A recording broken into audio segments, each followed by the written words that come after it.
ada di dalam hati kita itu kita berusaha menyembuhkannya. Menyembuhkannya tentunya dengan cara yang diajarkan oleh Nabi sallallahu alaihi wasallam. Itu makanya penulis rahimahullah taala memberi judul kitabnya Manhaj Ahlus Sunnah dalam Tazkiyatun Nufus. Karena ada yang selain Ahlus Sunnah ingin menyucikan jiwa juga.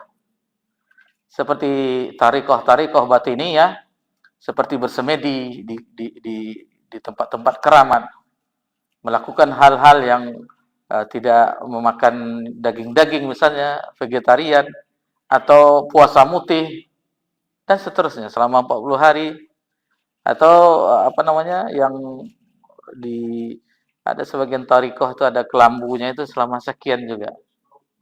Suluk. Ini bukan manhaj Ahlus Sunnah. Kita dengan insyaallah dengan kutaib ini, kita katakan kutaib, buku kecil. Mudah-mudahan dengan ini nampaklah bagaimana Nabi kita tercinta sallallahu alaihi wasallam mengajarkan untuk tazkiyatun nufus. Dengan apa? Yang awal-awal telah kita bahas. Wallazi ba'atsa fil ummiyina rasula yatslu alaihim ayatihi wa yuzakkihim wa yu'allimul kitab wal hikmah. Dengan itu mensucikan jiwa, yaitu dengan Alkitab wal hikmah. Dengan Al-Qur'anul Karim, hikmah di sini sebagian mufassirin dan juga Imam Asy-Syafi'i rahimahullah taala, hikmah di sini maksudnya Alkitab wal hikmah itu sunnah. Sunnah Nabi sallallahu alaihi wasallam. Jadi paslah judulnya, istilahnya yang sedang kita pelajari bagaimana Ahlus Sunnah, manhaj Ahlus Sunnah dalam tazkiyatun nufus.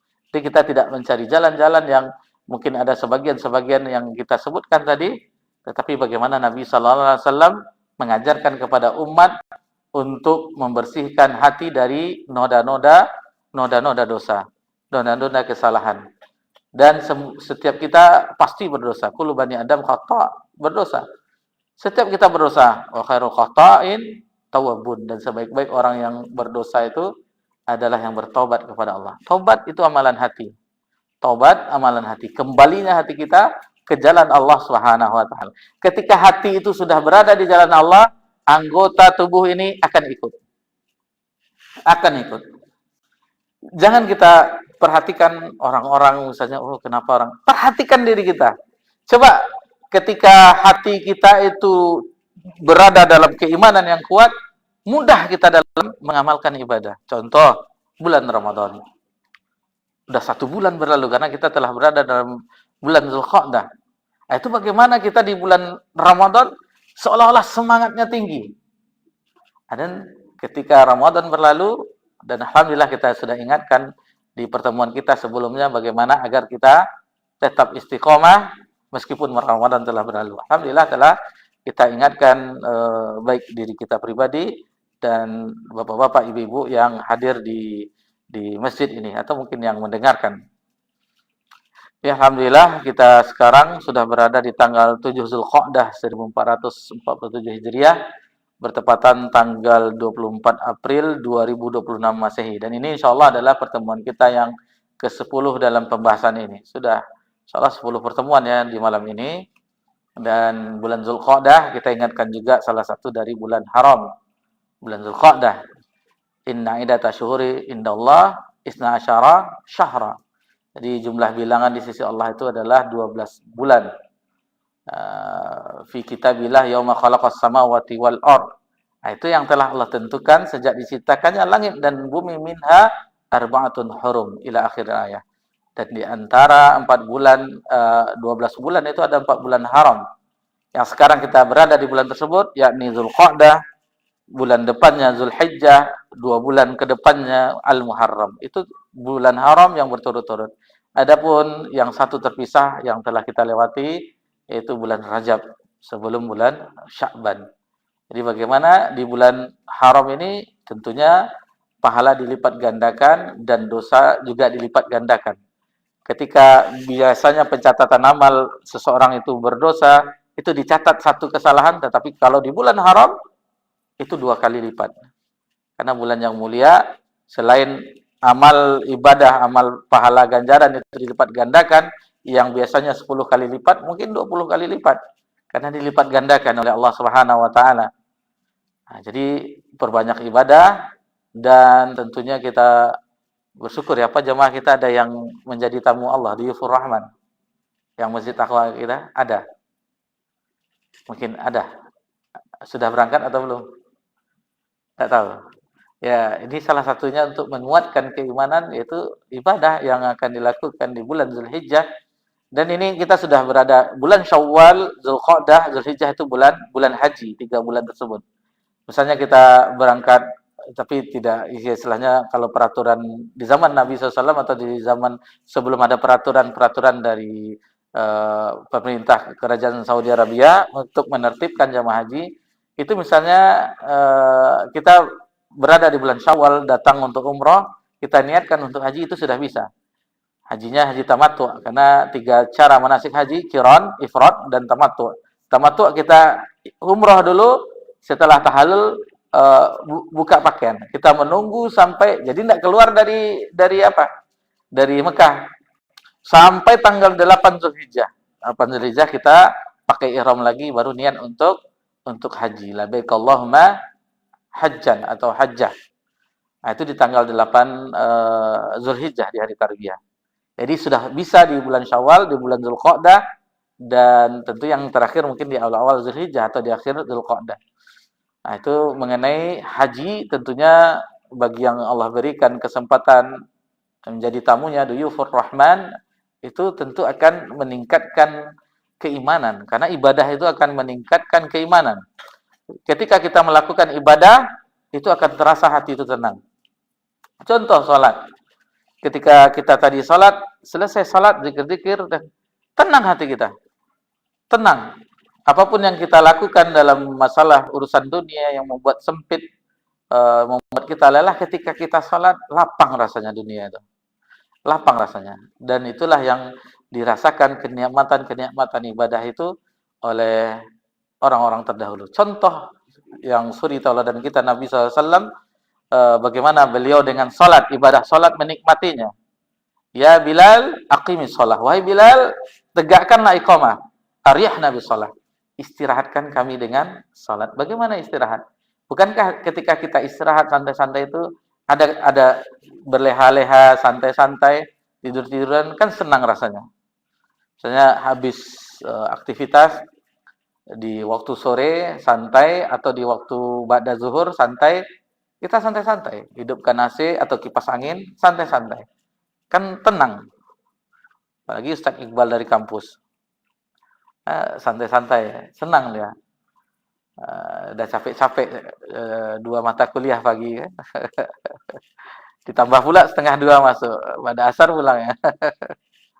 Nah, itu santai-santai, dan Nabi ketika ibadah salat itu menjadikan jiwanya santai. Ju'ila fi qurrata a'yuni fi shalah, dijadikan sedap pandangan mataku ketika salat. Kenikmatan ibadah, kelezatan ibadah yang dirasakan. Nah, tentunya ini tentu latihan. Para ulama dahulu pernah mengatakan, apa kata beliau?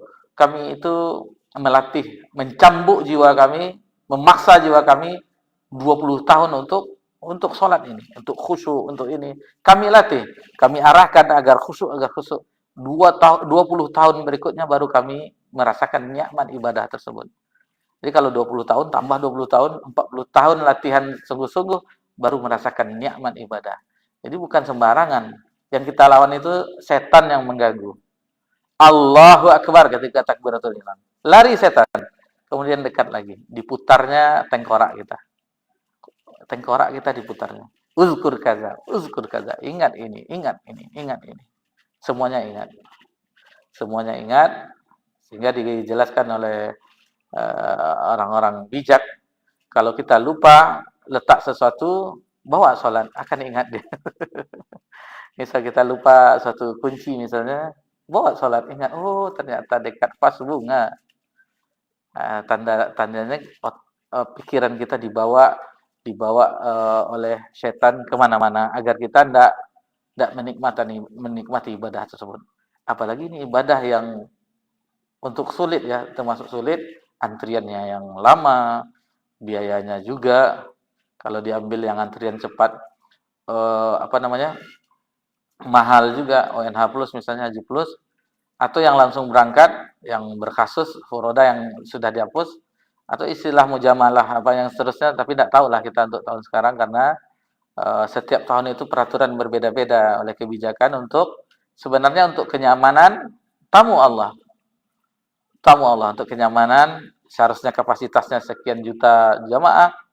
Nanti kalau ada yang ilegal otomatis berdesak-desakan ini dan seterusnya. Sebenarnya untuk ketertiban sebenarnya. Taib. Dan di pekan yang lalu, 2 pekan yang lalu tentunya di pertemuan kita sebelumnya, kita telah memasuki bab yang keempat, yakni tanda-tanda hati yang sehat dan hati yang sakit. Jadi mu'allif rahimahullah ta'ala itu menyebutkan 10 di antaranya, tentunya dia tidak seluruhnya, di antaranya 10 tanda-tanda dari hati yang sehat dan 10 tanda-tanda hati yang sakit. Dan 2-nya telah kita pelajari, alhamdulillah. Yang pertama, hati yang sehat selalu mengutamakan hal-hal yang bermanfaat. Itu telah kita jelaskan, alhamdulillah. Yang kedua, kata muallif rahimahullah ta'ala, itu mengutamakan akhirat daripada dunia. Ini yang berat. Sebelum kita lanjutkan yang ketiga, karena kita berada di zaman yang orang mendahulukan kepentingan dunia. Kepentingan dunia. Ada seseorang yang, maaf, mungkin diuji dengan finansialnya yang biasa-biasa saja atau kurang, itu tidak dianggap di zaman sekarang. Tidak dianggap di zaman sekarang. Itu yang dirasakan. Itu yang dirasakan bagaimana fenomena di lingkungan masyarakat. Di RT, di RW. Coba orang yang berpengaruh, misalnya dia seorang pejabat, atau seorang yang diberikan ujian dengan kekayaan, semuanya ujian, keburukan dan kebaikan, kemiskinan dan kekayaan itu ujian. Lalu seandainya orang kaya yang berbicara, didengarkan. Ini bukan kita, mungkin yang kita alami ya, mungkin masing-masing kita berbeda, tapi anak pribadi itu yang dirasakan. Kalau orang yang biasa itu tidak didengar omongannya. Padahal yang disampaikannya itu kalau kita analisa, itu ada baiknya, manfaatnya banyak. Tetapi kalau orang yang ada banyak hartanya, orang yang berpengaruh, tokoh masyarakat, apalah namanya, nah itu baru, ini mantap, idenya mantap. Padahal kalau kita timbang-timbang, tidak ada mantap idenya, tidak efisien. Itu yang dirasakan, dan itu telah merasuki dunia kajian. Kenapa kita katakan, ini kita bukan membuka aib, tetapi pelajaran, PR untuk berubah yang ke arah yang baik. Misalnya ada salah seorang yang ini contoh ya, bukan apa ya, kenyataan, itu yang lulusan Timur Tengah dengan lulusan dalam negeri ada beda. Dokter Madinah, dokter Pekanbaru itu tidak dianggap seperti yang berbicara ini. Itu yang dirasakan. Tapi memang dari keilmuan ustaz kita lebih jauh, tetapi itu dari seharusnya apa ya, mana yang lebih efisien, kan suatu ide itu ada yang efisien ada yang tidaknya, kan harus siapa yang mengatakan, tetapi apa yang dikatakannya, seharusnya seperti itu.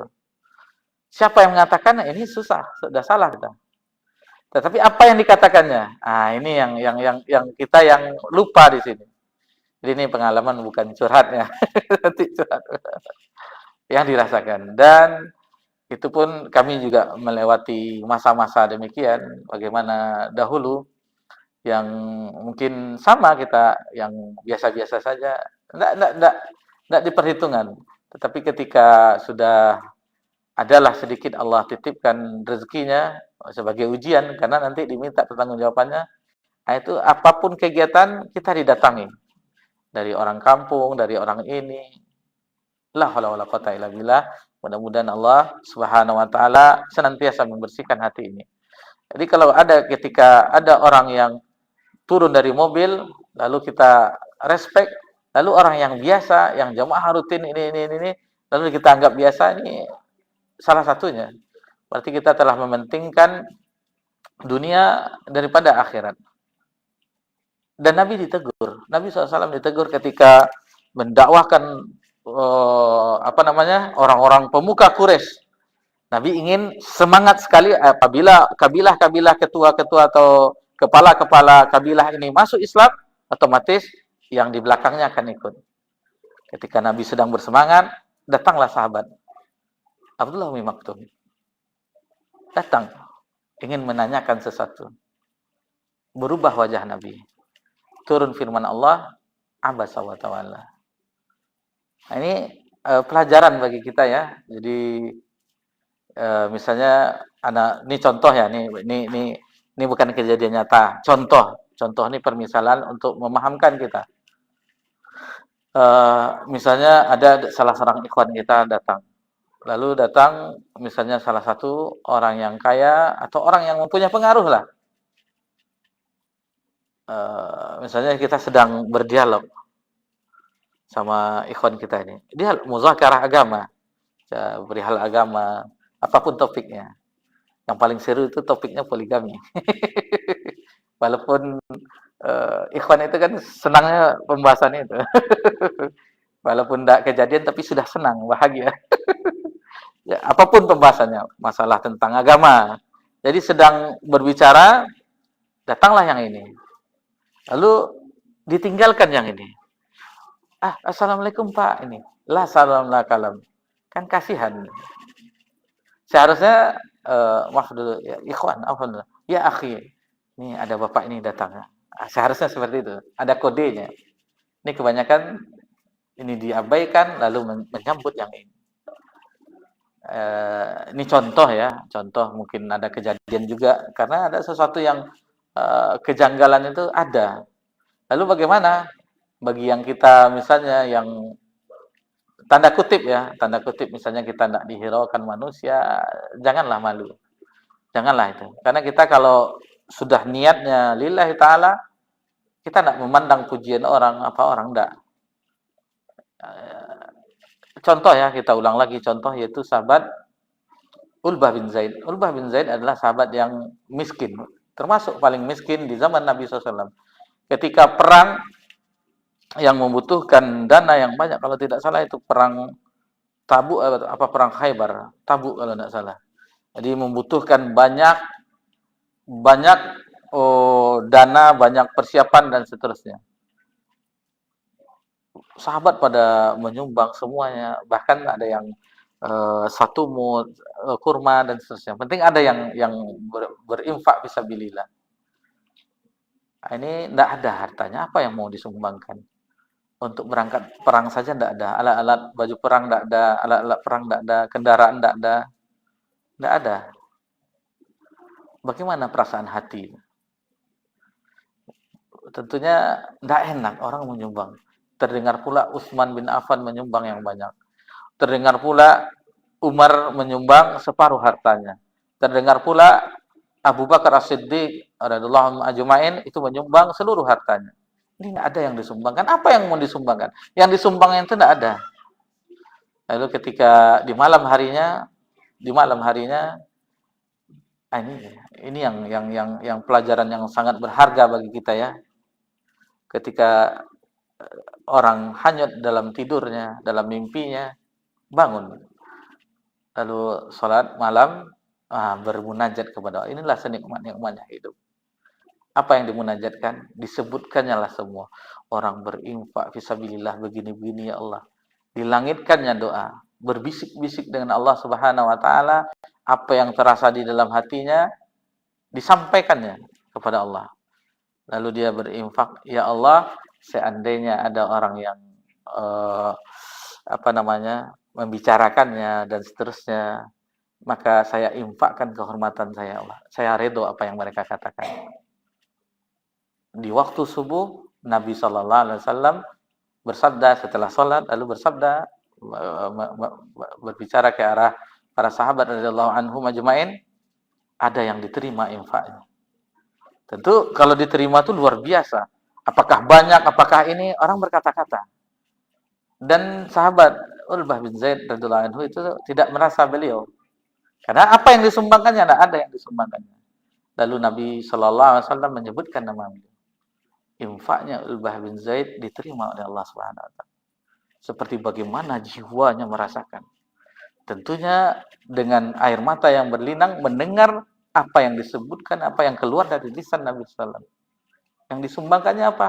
Kehormatannya. Ya Allah, seandainya ada orang yang merendahkanku itu, diredoinya, enggak masalah baginya. Nah, ini ketulusan tadi itu yang membuat kita melatih ibadah kita. Apa yang kita rasakan, munajat kepada Allah, doa yang kita panjatkan kepada Allah, dan seandainya sudah kita lakukan, kita sudah belajar beribadah kepada Allah Subhanahu wa taala. Beribadah kepada Allah Subhanahu wa taala. Sementara kita sholat itu pergi, sholat itu istilahnya di waktu-waktu kesempatan berdoa yang kita tidak gunakan, di antara azan dan iqamah misalnya salah satunya. Nah, kecuali kalau ada ini ya, kalau ada majelis taklim. Tapi seandainya ada yang berdoa silakan, tafadhol, enggak masalah. Sudah masuk Isya ya, Pak. Itu pas tadi kan waktunya. Karena dilihat di jamnya baru jam 7 kurang seperempat. Salah ya. Kita dengarkan kemandangan jenis. Setelah itu ya udah masuk ya. Setelah itu kita lanjutkan pembahasannya. Fadhol.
Alhamdulillah wassalatu wassalamu ala Rasulillah amma ba'd.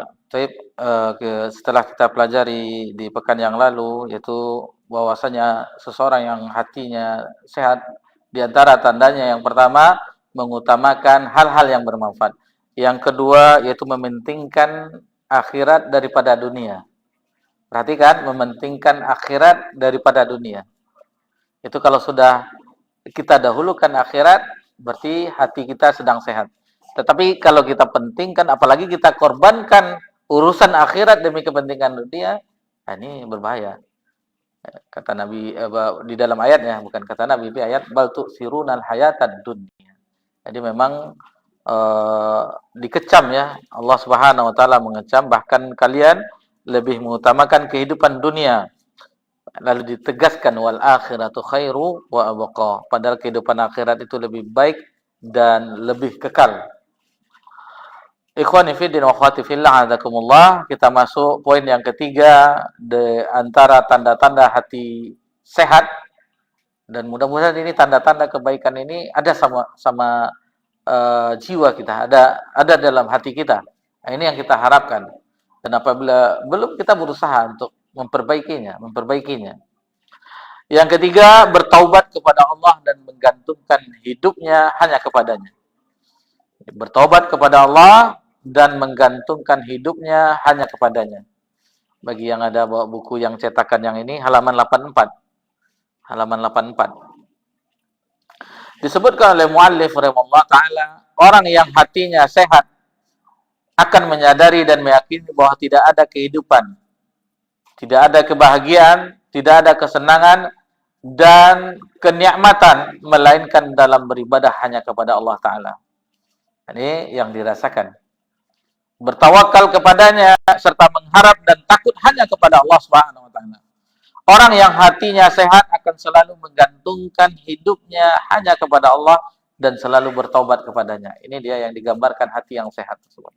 Semuanya urusan hatinya digantungkan kepada Allah Subhanahu wa taala. Harap, takut, semuanya digantungkan kepada Allah Subhanahu wa taala. Ini bukan perihal yang mudah, sukar. Karena ini salah satu hal yang bukan sehari dua hari Nabi mendidik sahabat untuk bisa menjadi manusia-manusia seperti ini. Lama Nabi mentarbiyahnya. Sampai habis seluruh ayat yang disampaikan oleh Jibril, nah, barulah terbentuk. Istilahnya sudah mulai dan akhirnya sempurna. Alhamdulillah. Itu contoh nyata bagaimana Nabi SAW memberikan contoh. Inilah yang ditiru. Inilah yang berhasil dalam penerapannya. Inilah yang berhasil firman Allah yang wahyu turun dari Allah Subhanahu wa taala melalui malaikat Jibril diterapkan di zaman Nabi SAW. Sebenarnya mudah kita dalam cara beragama ini, manhaj ya. Mudah sebenarnya. Kita hanya mempelajari, lalu yang kita ketahui itu yang kita amalkan. Tanpa membuat sesuatu yang baru, sesuatu yang tidak ada contohnya tentunya. Seperti juga apa yang dipahami. Sebenarnya mudah, tetapi karena kita sudah berada jauh dengan zaman Nabi SAW, tentunya semuanya sudah berkecamuk.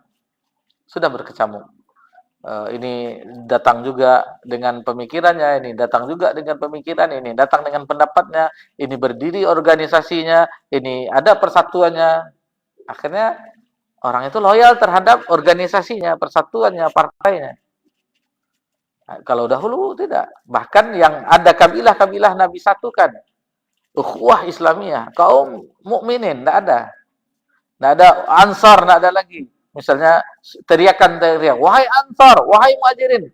Nabi marah. Itu ada seruan jahiliyah. Tidak boleh. Satu umat. Dan yang berperang ketika itu senantiasa berperang, Aus dan Khazraj, suku besar di Madinah itu menjadi bersaudara. Ya, Nabi SAW karena ikatannya ikatan hati. Ukhuwah Islamiyah, ikatan keimanan. Innamal mu'minuna ikhwah, itu yang diikat oleh Nabi SAW. Dan itu tentunya Allah yang menganugerahkan hal demikian. Allah yang fasbahtum bi ni'matihi ikhwana. Allah yang menyatukan hati mereka. Dan seandainya kita satukan hati manusia dengan sepenuh emas bumi, itu tidak akan bisa. Tidak bisa. Hanya Allah yang bisa menyatukan hati tersebut. Ini salah satunya menyatukan hati ya dengan meningkatkan keimanan. Meningkatkan keimanan. Kalau tidak akan bersatu, akan berpecah belah. Itu makanya di dalam hadis yang kita menghafalnya, la yu'minu ahadakum hatta uhibba li akhi ma uhibbu li nafsi. Tidaklah sempurna keimanan seseorang itu sampai dia mencintai untuk saudaranya apa yang dia cintai. Ini berat ya. Berat. Karena apa? Karena biasanya kita memberikan sesuatu itu apa yang tidak kita suka. Contoh makanan. Apa yang kita berikan kepada orang? Tentu yang daripada ini terbuang, kasihlah. Kasihlah tetangga yang sayang. Itu yang diberikan. Seharusnya apa yang kita suka? Apa yang kita suka itu yang diberikan. Ketika ayat dalam surah Ali Imran, lan tanalal birra hatta tunfiqu mimma tuhibbun. Tidaklah dikatakan seseorang itu berbuat kebaikan sebelum dia menginfakkan apa yang dicintainya. Ketika ayat itu turun, Abu Darda apa Abu Darda? Antara itulah. Entah orangnya sama. Coba nanti dilihat tafsir Katsir. Apa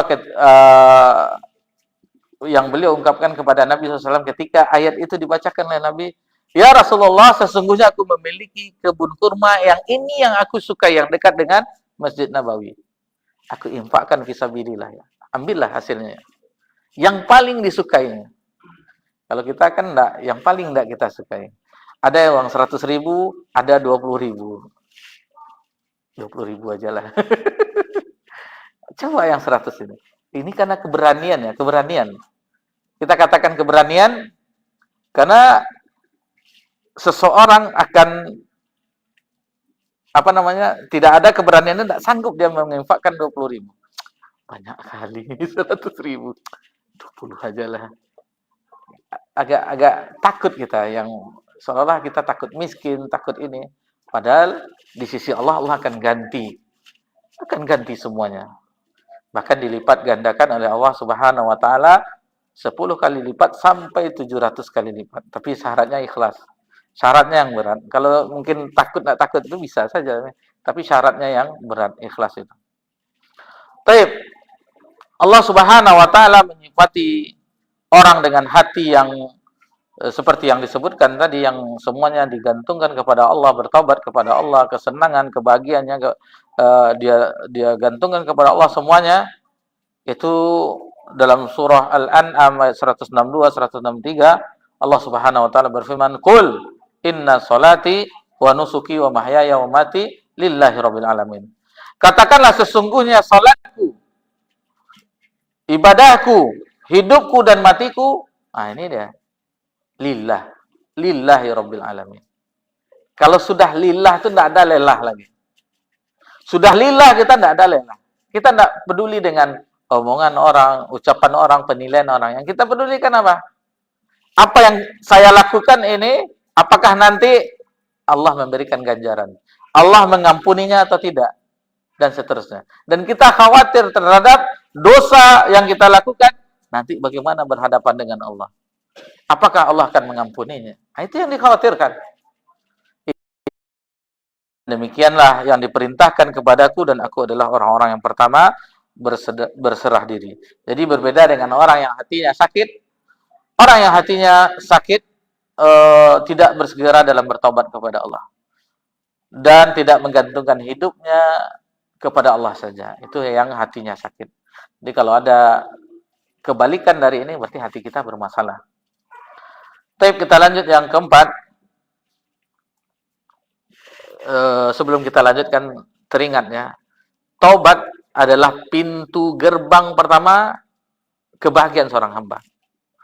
Jadi apabila kita telah mengetuk pintu taubat, memasukinya, kita sudah mulai menempuh jalan kebahagiaan. Itu pintunya. Apabila kita buka pintu itu, kita berjalan ke dalam pintu itu, kita sudah menuju jalan kebahagiaan. Dan itu bagaimana kasih sayang Allah. Di malam hari Allah bentangkan ampunannya. Di siang hari Allah bentangkan juga.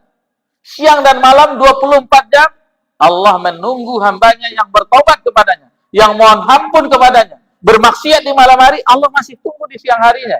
Bermaksiat di siang hari, Allah tunggu di malam harinya. Untuk bersegera mohon ampun kepada Allah. Hatta tatallu syams min maghribiha. Sampai matahari terbit dari arah barat. Itu tidak ada tobat lagi. Karena itu tanda kiamat kubra. Apalagi lam yughagir, sebelum nyawa sampai tenggorokan. Sebelum kita mati, Allah masih nerima taubat kita. Mau enggak bertaubat, itu masalahnya.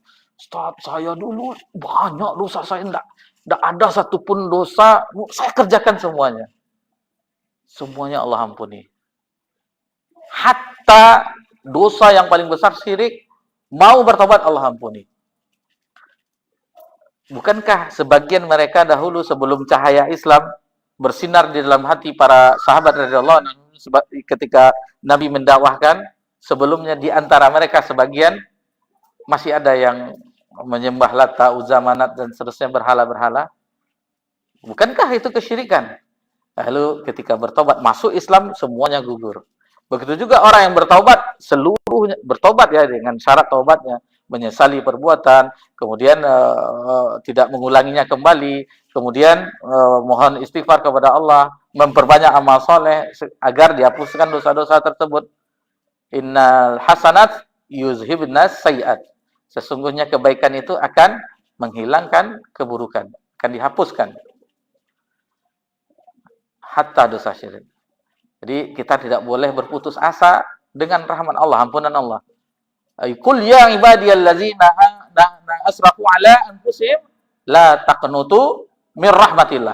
Katakanlah kepada hamba-hambaku yang melampaui batas, la taqnutu mir rahmatillah. Janganlah berputus asa atas rahmat Allah. Innallaha yaghfiruz dzunuba jami'a. Sesungguhnya Allah mengampuni seluruh dosa.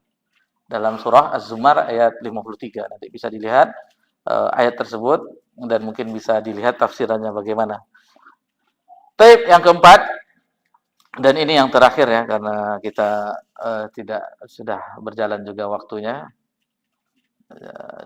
Yang keempat, selalu ingat kepada Allah dan tidak bosan dalam beribadah kepadanya. Kenapa lihat-lihat jam? Karena pernah ditegur oleh satu majelis taklim. Ditegur, sebenarnya kebaikan, kita sebenarnya paham juga, karena ada yang mungkin dari sini ada hajat, ada ke sini dan seterusnya.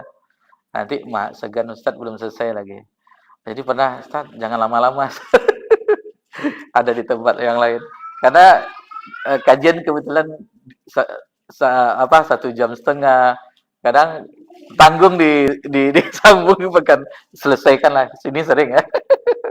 Kadang ada waktu pernah jam 8:25 waktu itu. Dilihat rekaman kajian 1:30. Halah kataillah. Jadi kita tidak terlalu panjang. Lihat waktu waktu di waktu sholat itu biasanya 15 menit dari azan, baru 0 dia. Itu aja patokan kita. Taib, ini yang terakhir. Selalu ingat kepada Allah dan tidak bosan dalam beribadah kepadanya. Ini tanda hati yang sehat. Yang keempat, selalu ingat kepada Allah dan tidak bosan dalam beribadah kepadanya. Orang-orang yang hatinya sehat akan selalu ingat kepada Allah Ta'ala. Ini perintah Allah juga ya, perintah Allah. Jadi diperintahkan kita uzkurullah dengan apa? Mengingat Allah, zikran katsira, dengan zikir yang banyak. Kemudian di ayat yang lain, bukratau wa asila, di waktu pagi dan petang. Ini lazimkan zikir pagi, zikir petang. Usahakan. Misalnya kita buru-buru ingin mengantar anak sekolah, sedang berkendaraan. Usahakan. Kalau bisa seluruhnya. Asbahna wasbahal mukulillah, semuanya. Seluruh rangkaian tersebut. Kemudian yang itu pelindungnya. Melindungi dari tentunya dari bala tentara setan. Itu yang utama yang harus kita berlindung kepada Allah dari godaannya. Kemudian Nabi sallallahu alaihi wasallam bersabda sebagaimana yang diungkapkan oleh mukminin Aisyah radhiyallahu anha, meriwayatkan, kana Nabi sallallahu alaihi wasallam yazkurullaha ala kulli ahyani. Adalah Nabi SAW selalu mengingat Allah dalam setiap keadaannya. Jadi hadis ini sahih dalam Muslim, Abu Daud, At-Tirmizi dan yang lainnya. Jadi orang yang hatinya sehat akan selalu beribadah kepada Allah Ta'ala. Tidak pernah bosan dan selalu berzikir kepada Allah dengan zikir yang sesuai dengan sunnah Nabi sallallahu alaihi wasallam. Lalu muallif menyebutkan juga adapun orang yang hatinya sakit hanya beribadah kepada Allah Ta'ala secara musiman. Contoh misalnya dia giatnya di bulan Ramadan saja. Berlalu Ramadan, berlalu juga amalannya. Tidak mau lagi seperti di bulan Ramadan. Padahal Allah Subhanahu wa taala berfirman, "Wa'bud rabbaka hatta ya'tiyakal yaqin." Ibadahilah Allah, tauhidkanlah Allah, beribadahlah kepada Allah, kepada Rabbmu sampai datangnya al-yaqin, yakni kematian. Dalam surah Al-Hijr ayat 99. Di sini disebutkan oleh muallif, orang yang hatinya sehat akan selalu beribadah kepada Allah Ta'ala secara kontinu dan terus menerus meskipun sedikit. Rasulullah SAW bersabda, ahabul a'mali ila Allah Ta'ala adwamuha wa inqal. Amalan yang paling dicintai oleh Allah Subhanahu wa taala adalah yang dawam, yang terus-menerus meskipun sedikit. Sebaliknya orang yang hatinya sakit akan mengalami kebosanan dalam beribadah, malas dalam beribadah, lalai dalam beribadah, futur. Ini bahaya futur ya. Futur itu yang berbahaya. Futur, sudah enggak hadir lagi di majelis ilmu, enggak ini lagi, sudah futur. Ini bahaya. Yang kasihan kita setelah futur lebih bahaya lagi. Kembali ke setelan awal. Susah kita kajian orang-orang itu. Banyak kali aturannya. Sempit rasanya doang. Ada. Yang hatinya kelam kembali. Ditutup oleh Allah. Allah palingkan hatinya. Jadi kalau sudah berpaling, azallahu qulubuhum. Allah akan palingkan hatinya. Ini yang kita khawatir. Falamma zaghu azaghallahu qulubuhum. Jadi kalau dia berpaling, Allah akan palingkan hatinya. Ini yang kita takutkan. Kalau dipalingkan oleh Allah hati kita, ini yang tidak bisa satupun yang bisa memberinya petunjuk. Kalau Allah sudah palingkan, ini yang kita khawatirkan. Ya, ini makanya kita senantiasa agar senantiasa Allah Subhanahu wa taala memberikan keistiqomahan, ketetapan agar tetap berada dalam ketaatannya hatta ya'tiyakal yakin, sampai kita diwafatkan oleh Allah Subhanahu wa taala. Itu dua tanda-tanda dari hati yang sehat, yaitu bertobat kepada Allah dan menggantungkan hidupnya hanya kepadanya. Kemudian yang keempat, selalu ingat kepada Allah dan tidak bosan dalam beribadah kepadanya. Adapun yang tersisa insyaallah akan kita lanjutkan ini kita Jumat cuma 4 ya. Berarti 2 pekan lagi. Karena kita insyaallah biasanya jadwalnya 2, 4 dan 5. Jumat kedua, 4 dan 5. Kalau pekannya cuma 4, berarti 2 pekan lagi. Tapi kalau Jumatnya 5, pekan depan. Tapi kayaknya 4 ya. Ada yang lihat kalender. Sepertinya 4. Karena yang 5 di bulan April ini hari Selasa dan hari Rabu kalau tidak salah. Mohon maaf jika ada kesalahan di dalam penyampaian. Itu karena kesalahan dan kelalaian. Adapun kebenaran tentunya dari Allah dan Rasulnya. Dan Allah dan Rasulnya terbebas dari hal-hal yang luput tadi, yang salah tadi. Adapun kesalahan tentunya dari kami pribadi dan dari syaitan. Wassallallahu ala nabiyina Muhammad sallallahu alaihi wasallam wa ala alihi washabihi ajmain walhamdulillahi rabbil alamin. Wassalamualaikum warahmatullahi wabarakatuh.